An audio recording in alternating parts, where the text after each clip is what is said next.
दादा, या सगळ्या आता संपूर्ण पराभूत आणि सगळ्या विजयी उमेदवारांची सगळी बैठक झाली शरद पवारांबरोबर. या बैठकीमध्ये निर्णय काय घेण्यात आला? कारण की ईव्हीएमच्या संदर्भात प्रत्येक पराभूत उमेदवारांनी आपला रोष जो आहे तो व्यक्त केलेला आहे आणि त्यांच्या मतदारसंघामध्ये कशा पद्धतीने चीटिंग झालेली आहे ईव्हीएमच्या संदर्भात त्याची सगळी इत्थंभूत माहिती दिलेली आहे. इथं आलेले जे सर्व उमेदवार जे होते, जे विजयी झाले ते सुद्धा होते आणि जे पराभूत झाले ते सुद्धा होते, त्यांनी इथं बोलत असताना पवार साहेबांना सांगितलं, साहेब आमचे कार्यकर्ते, आमच्या मतदारसंघातले मतदार हे रोज आम्हाला भेटत आहेत, आम्हाला सांगतायत या गावामध्ये तुम्ही मायनस दिसत आहात, पण तसं नाही, आम्ही खूप चांगलं मतदान तुम्हाला तिथं केलेलं आहे. त्याच्याबरोबर उदाहरण देत असताना नाशिक जिल्ह्याचं उदाहरण दिलं गेलं. 1,38,000, 1,35,000, 1,05,000, 1,05,000 असे जे काही आकडे काही उमेदवारांना भाजपच्या मिळालेले आहेत त्याच्याबद्दलची चर्चा तिथं झाली.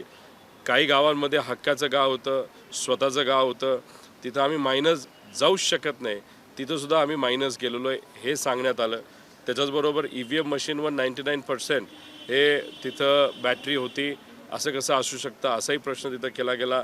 काही उमेदवारांनी तिथं कंप्लेंट केलेली आहे मोजणीसाठी, रिकाउंटिंगसाठी, नाहीतर C17A फॉर्म असे काही फॉर्म असतील ते मागणी केलेली, पण ते अजून तिथं दिलेलं नाही.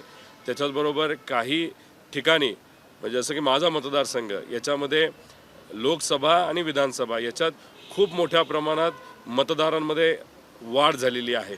आता हे मतदार आले कुठून?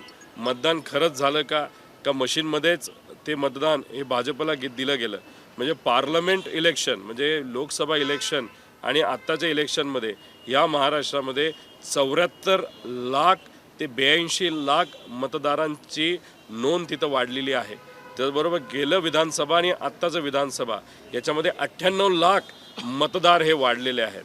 आता 98 लाख लोक मतदानच्या वयामध्ये येतात असं नाही. तर हे जे काय झालं आहे ते कशामुळे चाललं आहे?